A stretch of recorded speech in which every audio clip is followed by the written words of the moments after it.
Hi everybody and welcome to David's Garage. Today I'm going to be doing a quick unboxing on some new boots that I just got from eBay. So I just got in a pair of these Truman boots on the 79 last, and these are in Horween's olive waxed flesh. So if you guys aren't familiar with Truman boots, I have quite a few videos on them. They are a boot manufacturer out of Eugene, Oregon. They make some really nice boots. Their boots are Goodyear welted and they have some really nice leather options. Like I said, I picked these up off of eBay for a pretty good price. I've had my eye on olive wax flesh for a while. I don't know why, just something about the hint of green, just, I don't know, I just really like it. I think it looks really nice on a lot of outfits, so I just wanted to try it. And this leather, it comes from the Horween Tannery in Chicago.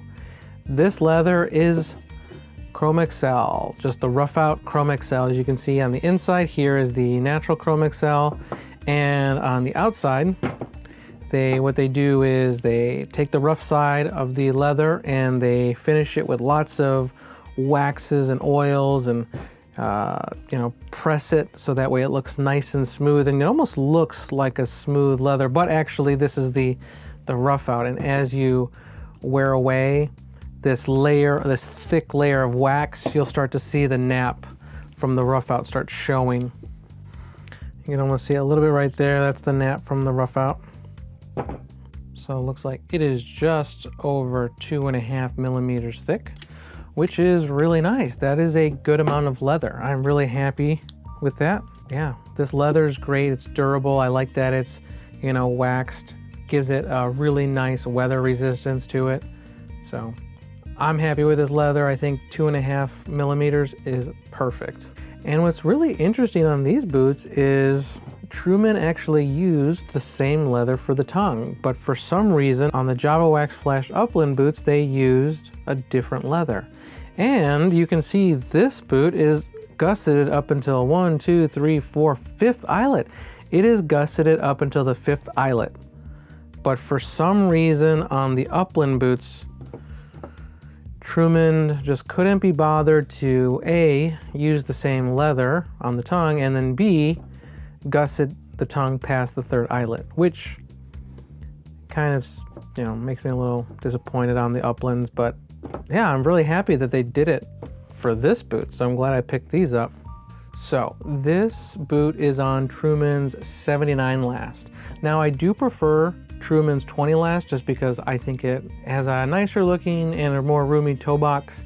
It's a little bit slimmer in the waist and the heel, but I still fit the 79 last pretty good. So I actually like the 79 last. I think it's got a nice balance of classic service boot look and sleekness, and not super sleek, not super dressy looking, but it still has a nice amount of roominess to it. So these boots are Goodyear welted Truman boots. They make all of their boots with a Goodyear welt. They usually do the 270-degree Goodyear welt, and as you can see, it goes 270 degrees around the boot. And yeah, so yeah, this is the commando lug sole. Then Truman boots, they do the leather heel stack. They have a leather midsole, and they do cork filling to fill the cavity created by the Goodyear welt. So, and they don't do a carbon fiber shank, which is what I called it last time. Carbon fiber, fiberglass, I got them confused, but they have a fiberglass shank. So not steel like Red Wing or some other boot makers, but fiberglass, which makes it a little bit lighter, a little bit more flexible, but still gives you that firmness and rigidity and support underneath this area that's not touching the ground. So I actually, never noticed a difference or never really thought too much about the differences between, say, like a fiberglass shank or a steel shank. I like, Truman boots. I'm happy with their construction. They do feel extremely rugged and durable to me. Again, this tongue, it is gusseted up until the 1, 2, 3, 4, 5th eyelet. And you can see there's 2 speed hooks. So yeah, I'm really happy I got this boot because I like this tongue. I'm happy that it's gusseted up until the 5th eyelet. So yeah. They also do lining in the toe box. As you can see, they do leather lining in the toe box. They do a full I believe it's called a full sock liner, which runs the entire length of the veg tan insole. And then they do a leather heel counter. And I believe these boots are just about 5 inches tall. So from the very top to the very bottom of the heel, looks like these boots are 6 3/4 inches tall. But if we went from the top of the boot until the top of the midsole, these boots are 5 3/4. So they're 5 3/4 from the very top to the top of the midsole. So we measure from the inside of the boot. These boots are just under 5.5 inches. I really do like the overall ruggedness and durability of Truman boots. I mean, they do make some really nice sleek looking boots if you want like a dressier boot. I really like the more, I guess, work style, more casual heritage boots. I really do like them, and Truman is one of my favorite brands. But just giving these a quick once over, you know, I'm happy with the condition of them. Definitely looks like they have had some miles put on them, because you can see like this is worn off quite a bit on the tongue, the wax layers. But honestly, that's actually the place where it's going to wear off the fastest, with the laces constantly rubbing against the tongue. I may get a kiltie, but I'm not a fan of kilties. But if I wanted this wax layer to last a little bit longer, I could get some kilties. Dale's Leatherworks, they offer some great kilties, and I can, you know, put them there to protect this tongue, but I'm not too worried about that. You know, there's not too many marks on these. The welt definitely looks like it's in great condition. Really happy about that. These soles don't have too much wear on them.